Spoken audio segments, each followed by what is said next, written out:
So hello and welcome to the Mindful Medics podcast, where we dive into the lives of medical professionals, exploring the triumphs and trials of their careers, and uncover how mindfulness practices can empower them to thrive both professionally and personally.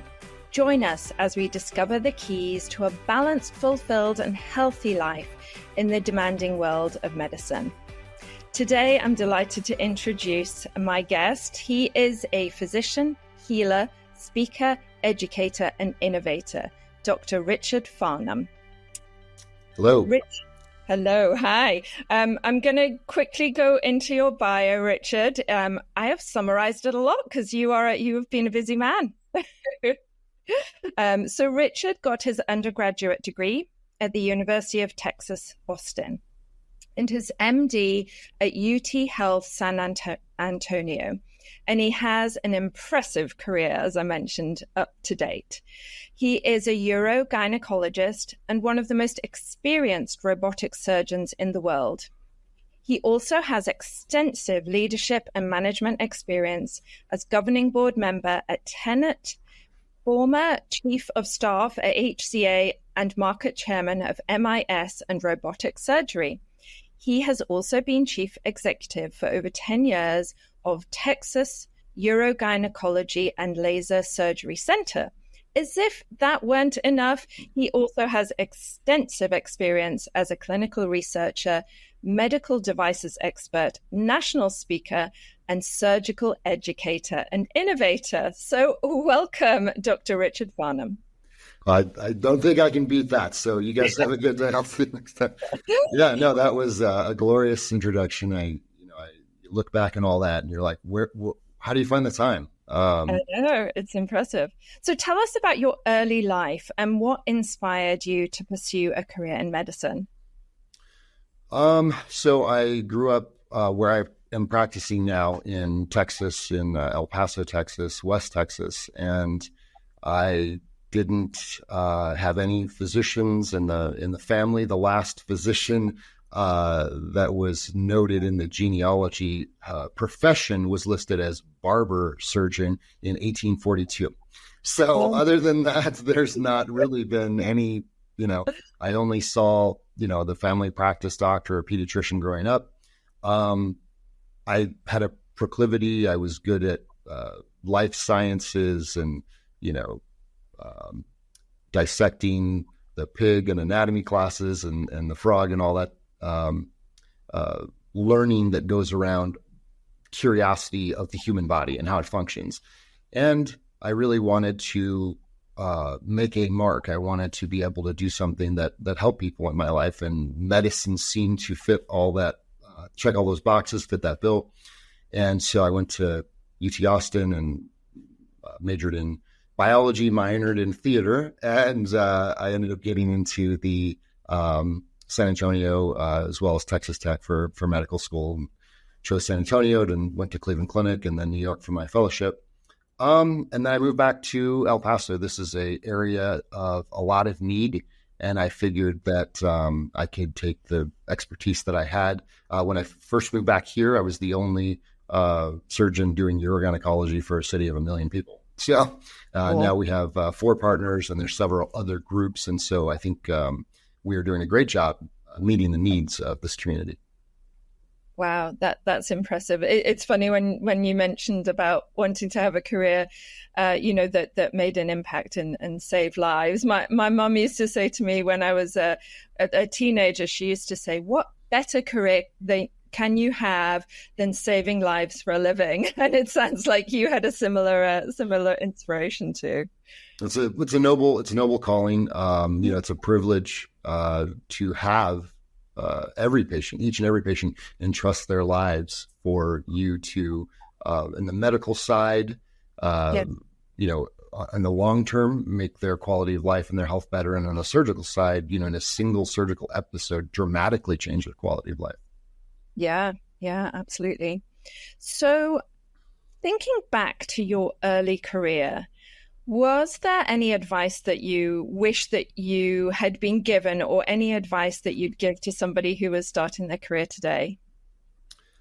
I think a couple of things that are really missing in medical education that unfortunately don't prepare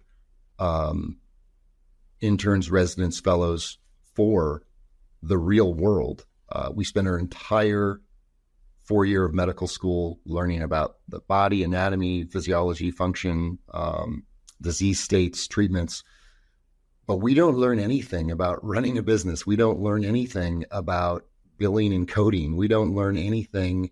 And I think it's changing now, but historically we don't learn anything about taking care of self, because we cannot heal if we are not healed. Yeah, absolutely. And that brings me on to my next question, which is, for you in your career, have there been any challenges? Have there been any times when you've been questioning what you're doing, or any times when you've been struggling yourself? So I've had a lot of struggles throughout my career trying to learn those very things that weren't taught to me. I didn't have the tools that I needed to succeed in a business world, but also in a mental health, mindfulness, spiritual, and that affects your relationships.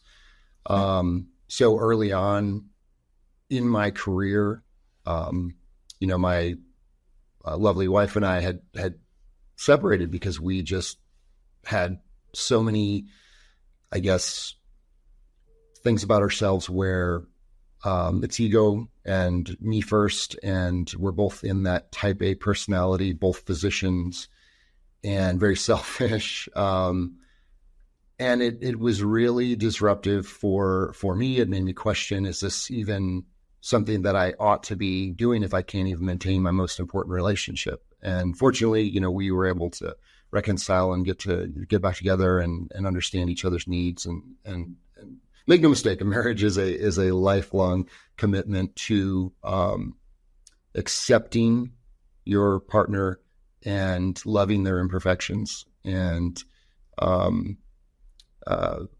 giving and being everything for them first, because that if you can't heal that primary relationship, that's going to affect everything else. It's going to affect your relationship with your peers and your work. And so that was probably an early challenge. I think in medicine, the thing that we aren't prepared for is dealing with our own illnesses. Every doctor eventually becomes the patient. So, a few years in, I had, a kidney stone and I was on the other side and I was the patient. I walked in the ER and they're like, "Oh, doc, you don't have a consult." And I'm like limping, falling over. I'm like, "Yeah, I'm the consult." Yeah. So they had to come in, and the urologist could have managed expectantly, but knowing that, I'm not going to be the type of person that wants to do that, kind of surgically, healed me, and certainly went back to work way too early. So I took a day off. Wasn't ready, wasn't healed, and I'm certain that affect my work. There are many other things that we were not aware of, we're not prepared for, our vulnerabilities. We don't spend a lot of time preparing for, we really enjoy the highs. We really enjoy helping people. We don't prepare for the lows. We don't prepare for an unexpected bad outcome. We don't prepare for,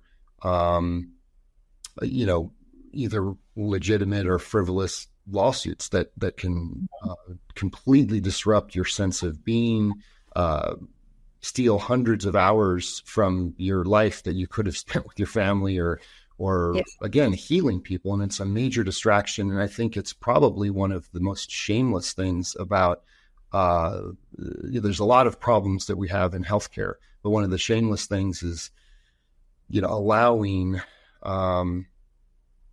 attorneys to bring lawsuits with literally no legitimacy, that even if ultimately are found to be completely frivolous, the physician has to undergo years, really, because the typical lawsuit's 3 to 7 years of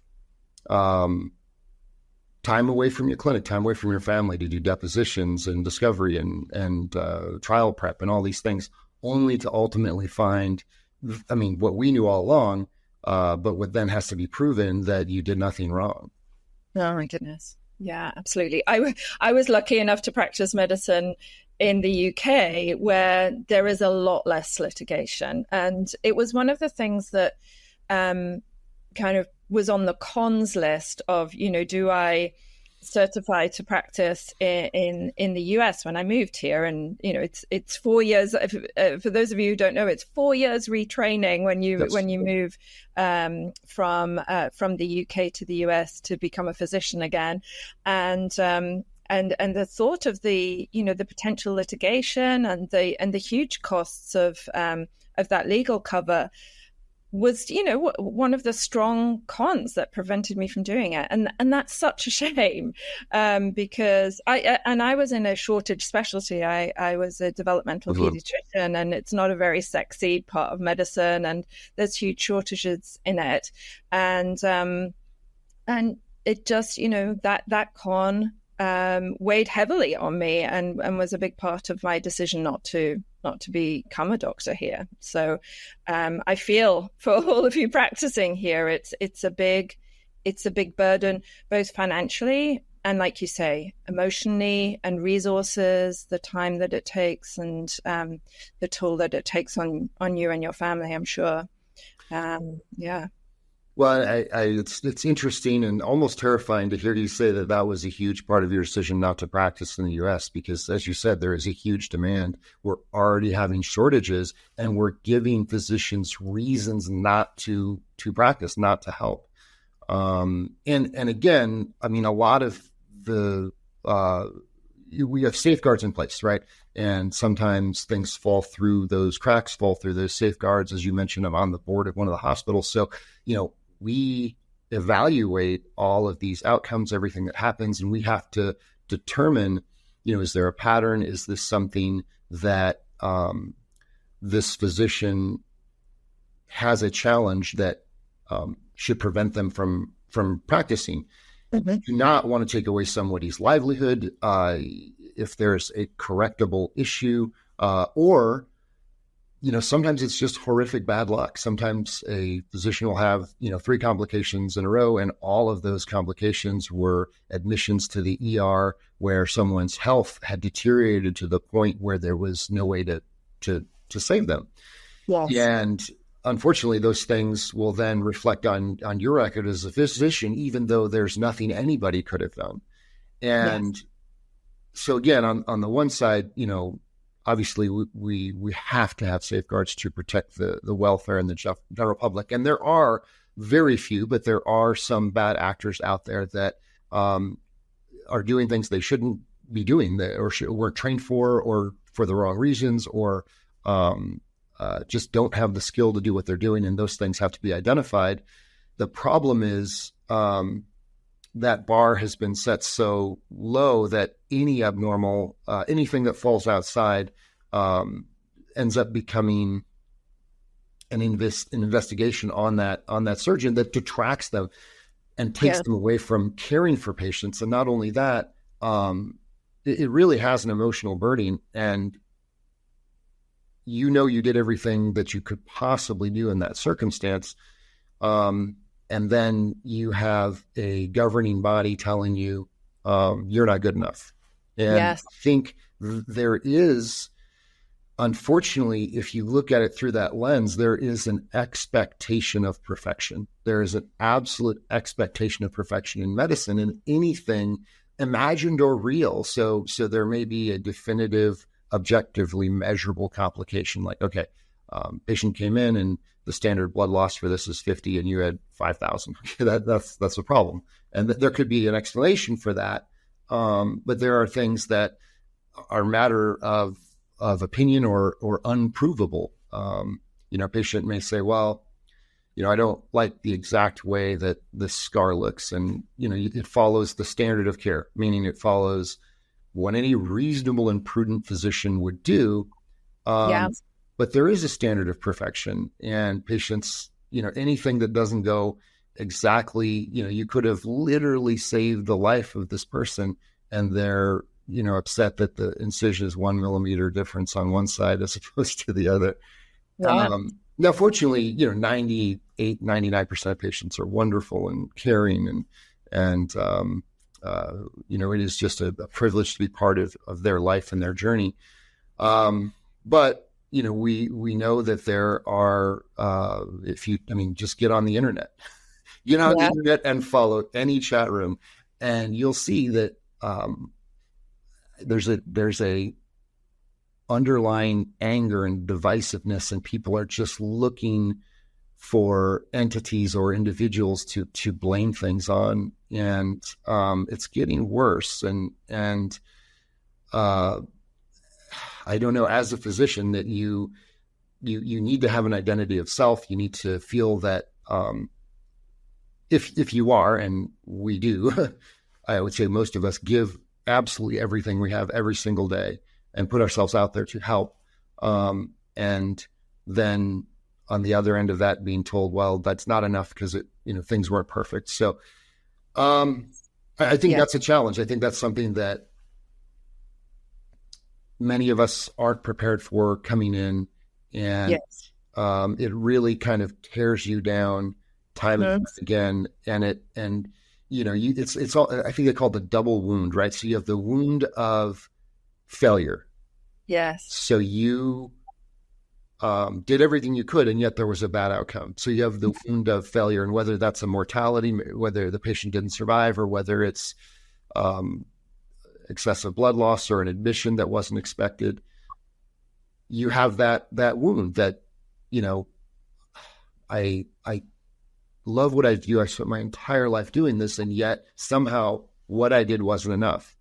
And then you'll have a review by some hospital governing body that takes your time. You'll have a potential lawsuit that can take your time, and then they can have a complaint to a state or federal governing board that can take your time. We're talking hundreds of hours for each complaint, which in the circumstances where there's either true malpractice, or some malicious behavior, yes, we need those guidelines in place.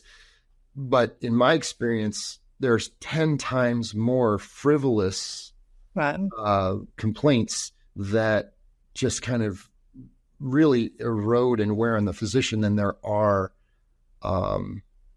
actual conditions that end up proving to be something that the physician needs some corrective action for. Yeah, absolutely. And as you were talking, I'm kind of thinking how the medical profession is one of the most stressful, if not the most stressful profession anyway. You have this very unpredictable. I think one of the things that people who are not in the medical profession don't realize is that the human body is extremely complex, and no two human beings are alike. So, like you say, one person might present with, a pain in a certain place, or they might describe a pain a certain way. And this isn't like pure mathematics. It isn't, you have a pain in that point and it means that it must be this thing. Medicine is very complicated, and, there is a long period of workup, and still, even when a surgeon gets in there, or, a non-surgical healthcare provider, even if you think you're right based on the science that you can still be wrong, because that person is completely unique, and their symptoms are showing up in a unique way. And I think people often think medicine is an exact science, and it just isn't. and it's part of what makes it wonderful. It was part of why I went into medicine. It's so interesting. You can never completely know everything about medicine, or even one specialty, and it's constantly emerging as well. And that is a wonderful thing, but it also makes it, as well as the hours and the workload, etc., it makes it a very imperfect science, I guess. Does that make sense? Absolutely. And I think you have brought up one of the things that draws people to medicine is this puzzle, solving this puzzle of the human body. Like every day you're challenged because what should have been the case when you went in wasn't. And then you had to use all of your ability to unravel that puzzle. And in many cases, give the patient an outcome that virtually nobody else could have given. So the most experienced surgeons, most experienced diagnosticians in medicine will get the hardest cases. And the truth is, if you're doing the hardest cases, your outcomes are going to be worse. They should be worse because you're doing the most difficult, most challenging things. And many of us that are kind of at the top of our specialty actually have better outcomes than people that aren't doing complex things.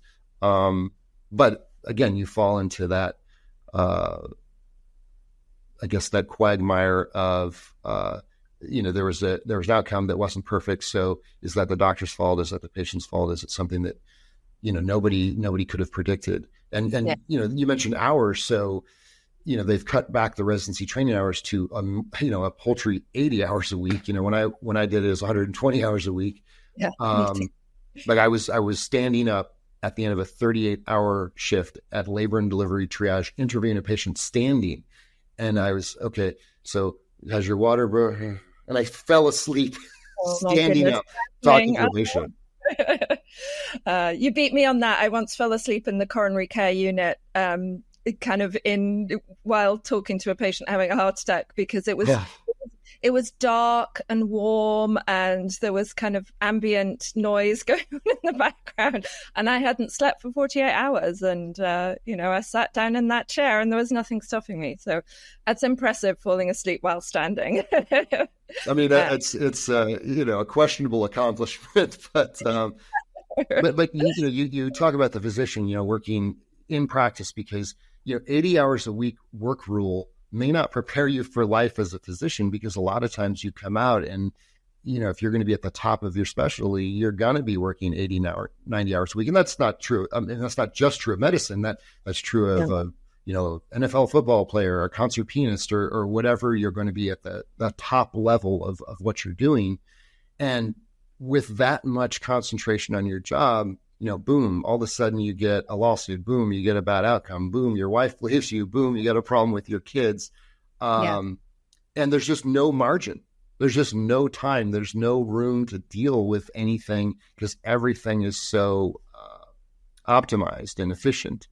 Yes. And I think the elephant in the room is this ridiculous burden of medical school debt. Average $300,000 debt. You're saddled with a debt that most people could never pay off in a lifetime. No. And you have to do that while making no money in medical school, while making $8 an hour on average in residency. And I know speaking to a general public, they're going to look at that and say, well, you make a lot of money now, so why is that a problem? But I mean, if you, as an average surgeon, make $300,000, you're in that top tax bracket. So you're going to take home $150,000, right? And then you got in that year, $48,000 that's going to go to pay off student loans if you try to be aggressive about that. So you may spend the next 10, 15 years, so you don't start really practicing until you're 30. You may be in your mid to late 40s before you're out from under your medical school debt. So it really is you have to go in this because you're passionate about this. This is, I think if you're very diligent, it definitely can be a financially rewarding proposition. But I mean, most of the doctors I know are on their third marriage, and they've been, he or she have been cut in half 3 times. On their net worth, and now they're 65 in debt, trying to, and that's just not. I don't think that's a great position to have the person that you put your life in their hands having all of this external stress. Yes. So I to try to deal with that have been on a mindfulness journey for about 8 years. I know you and I, share a common interest in Tony Robbins. He has a priming video that I think is helpful. I actually did that this morning. I'm actually in the video at some point. That's amazing. I ran across, oh, that's me. Yeah. Because I was at that event, but you do have to put the time in for self. Yes. You have to get, I like the analogy, get behind the waterfall of your thoughts. And, there's a powerful exercise that we learned at one of the spiritual trips with Tony Robbins, where you recognize in your meditation that you are not your mind. You are in essence, you are a being outside of your mind. Yeah. You're not even your body. Your existence, your energy, your spirit is something that's separate from that. And we have to understand that whatever happens with the survival mind, it isn't us. It's just you're not your emotions. Those are temporary teachers that flow through your consciousness. And you have to recognize those triggers. I heard a quote the other day, because we do, I think all of where we need to get to is rooted in gratitude. And I saw a quote that said, how privileged are we to come home to a messy house with healthy children, to clean a sink full of dishes that we were able to eat food off of every day, and to handle loads of laundry because we're able to put clothes on our backs. And, those simple things that we take for granted, I think if we concentrated, spent more time on what we have and what we need to be grateful for, and it's okay to still pursue those big things, but pursue them from a full cup. Don't pursue them because you need to be full. You're full, but you can pursue those things to augment what you already have. I love that. You gave me goosebumps when you were saying that quote, and it's a really powerful reminder. And people often use that expression, first world problems. You are so right. To have a busy working life and to be saving lives for a living, as my mum used to summarize it, is a privilege. And to have a roof over your head is a privilege as well. And what a great daily reminder to have. And I love that I'm so glad that you found your own kind of mindfulness practices that have helped you. And I think, I look back on my career, and it makes me really sad that young doctor didn't have any resources. My idea of self-care was kind of carrying a bar of chocolate in each pocket and hoping that I might be able to, shove it down at some stage. That was as good as it got back then. And I'm really hoping that medical schools and hospitals are incorporating self-care and teaching compassion and all of that good stuff into what they do more and more. I'm hearing that, but I'm really hoping that's happening in practice. I hope so too. I teach residents now, and a lot of them don't recognize the problems and the challenges that they're going to have. Yes. I want to say I'll leave the audience because I'm hopeful that my message can help a lot of physicians, but not just physicians, anybody in healthcare, really not even in healthcare, people outside of healthcare. And I had a dark place about 3 years ago where I wasn't physically well, and I was working 9 hours a week, and my relationship wasn't great, and I was under a board investigation for something that again turned out to be frivolous, but it was at the time very frightening. We actually went to an event, and Tony called it the success tax, which is a very unsatisfying explanation. But one of my coaches at the time gave me an exercise, and I found it extremely helpful. It got me through that dark time, and if it would help anybody else, I would share it.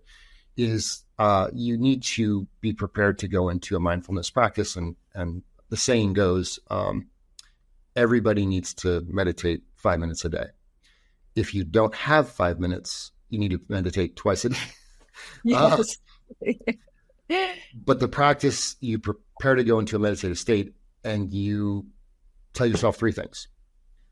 Number 1, I have no control over the way the universe unfolds. I have no control of that. Number 2, whatever the scenario is that's bothering you, because the conscious mind can never reconcile injustice. So something's happening to you that is unjust. So the second thing is, where's the lesson in this? So everything happens for a reason, and my conscious mind won't find that, but my subconscious can. So before I go into that state, number 1, I can't control the way the universe unfolds. Number 2, where's the lesson in this? And number 3, where's the perfection? So there's something about this that had to happen that either is going to improve my life or the life of somebody around me. And every time, not necessarily the first time, but eventually every time I've been able to get an answer in my subconscious, in that state. Why did this happen? Why did this unjust circumstance happen? Yeah. I love that. I was taking notes. Thank you for that. That's incredibly. Yeah, thank Gary. He taught me that. So. Wonderful. So tell me, you when did you first discover mindfulness practice? Was it in the world of Tony Robbins or before that? It was not. So this was about 8 years ago, and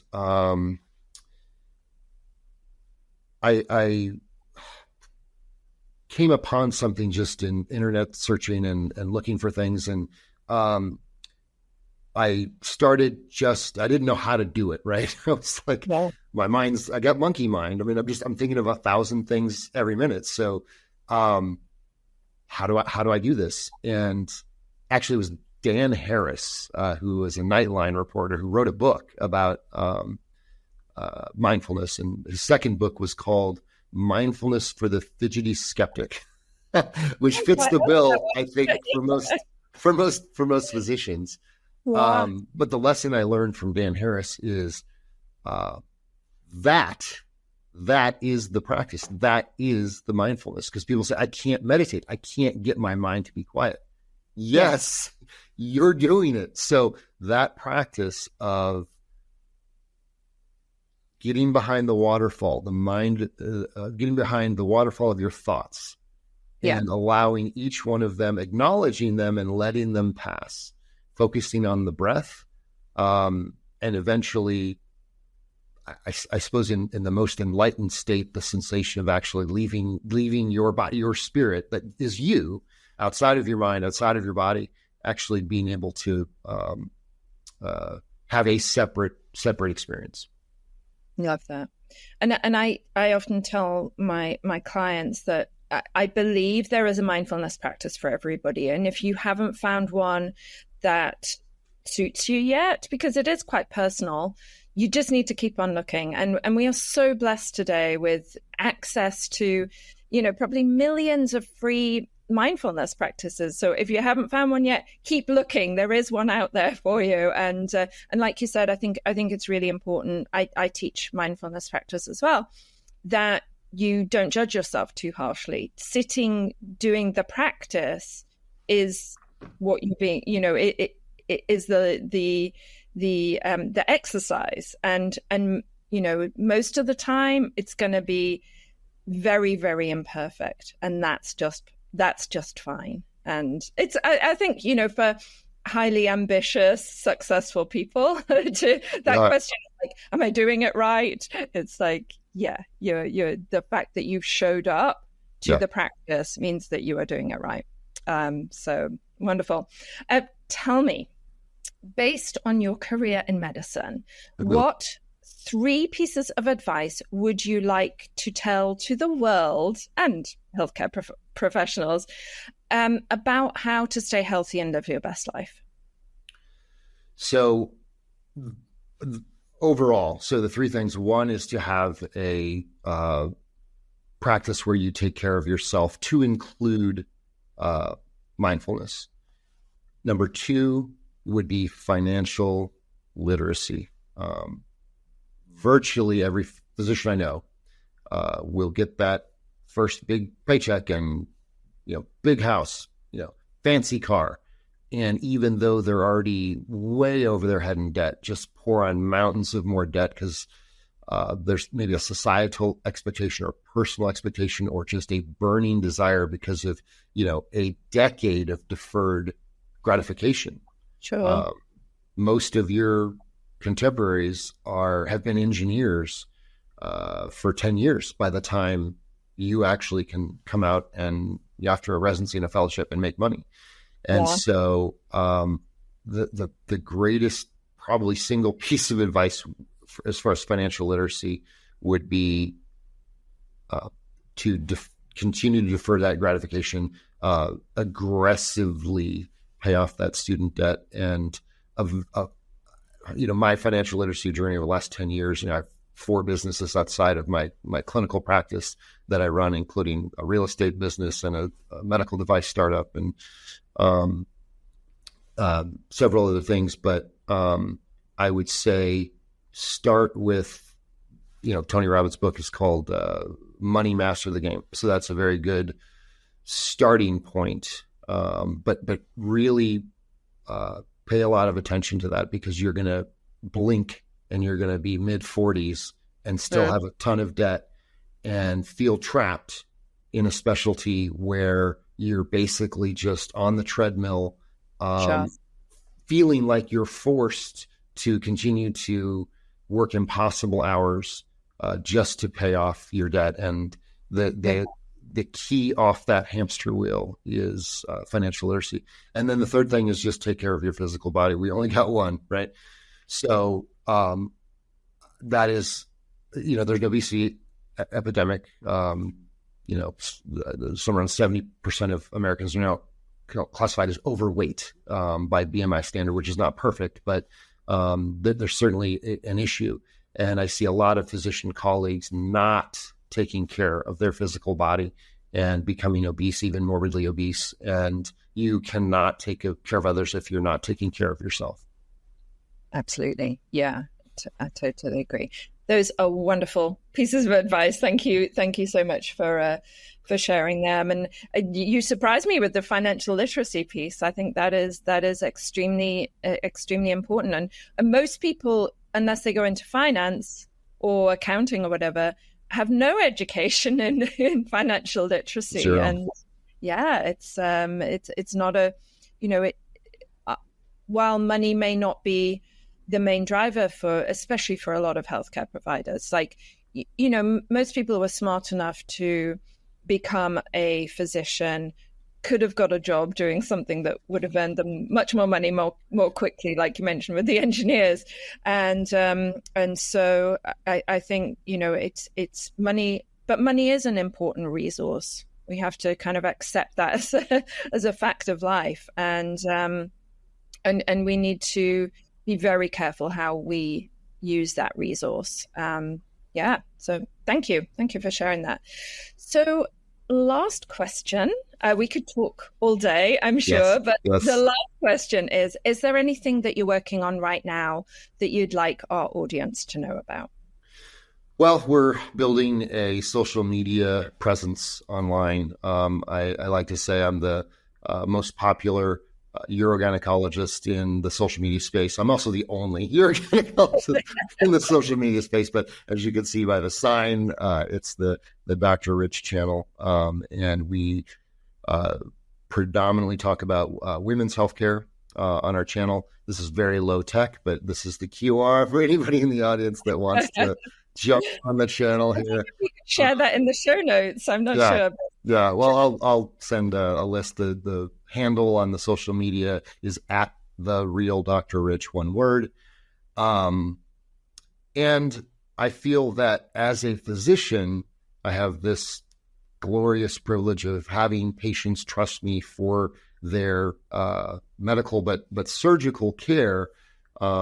That I am going to go in there and fix the disease state, and they're going to come out and be happy and healthy.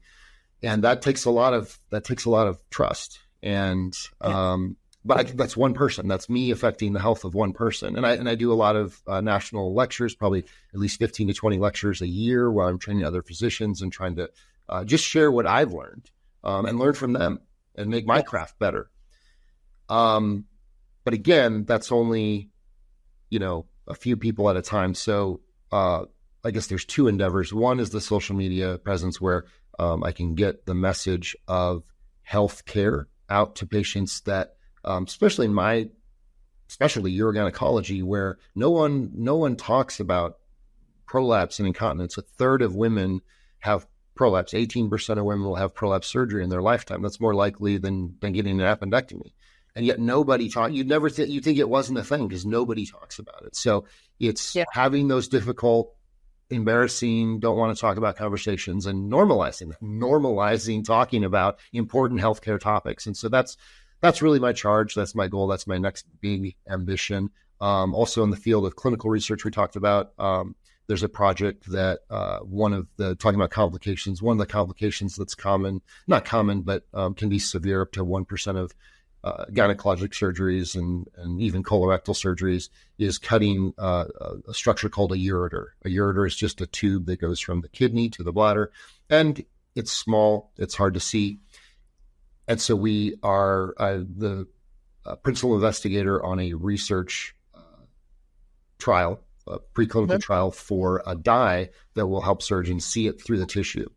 So worldwide, 100,000 ureters are injured every year. And if we can, save a fraction of those complications, again, I'm just one surgeon, but through my efforts to develop this technology, that can affect, what is your legacy, right? So I'll always be the glowing ureter guy, no matter what, that's my contribution to healthcare and medicine and innovation. I love that. Wonderful. Yes. So what color does it glow? Well, right now, so we don't have alternating colors. Right now it's green. Yeah. So green. Okay. Yep, Which is not a color that you normally see inside the human body, unless it's right. very diseased. So that's good. My mind was, imagining things there. Wonderful.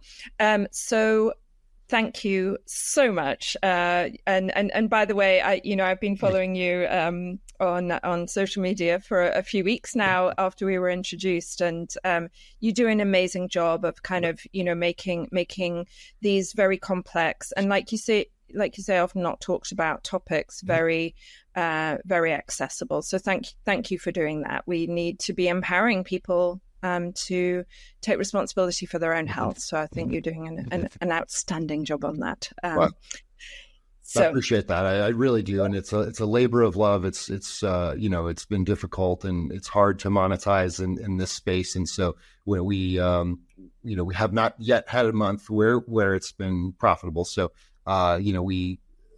I put a lot of time and energy because it is a passion and with the gamble that hopefully, one day it'll actually get to that point. If I can mention one other thing is I think, my wife, Dr. Nanda Sikhan, she is also interested in health and of physicians. And she just wrote a book recently called The Happy Physician. So I'll throw out a shameless plug there. So people who are interested in and I think she's going to be in season 2. So keep an eye out for that. Yeah, absolutely. We're in talks. So Dr. Richard Farnam, it has been an absolute pleasure to have you on as a guest today. Thank you for sharing your insight and wisdom with us today. And to all of our viewers and listeners, thank you so much for tuning in today. Please share the podcast with any friends or colleagues who you think would benefit. And finally, I wish you all a happy, healthy, abundant rest of your day. Bye for now.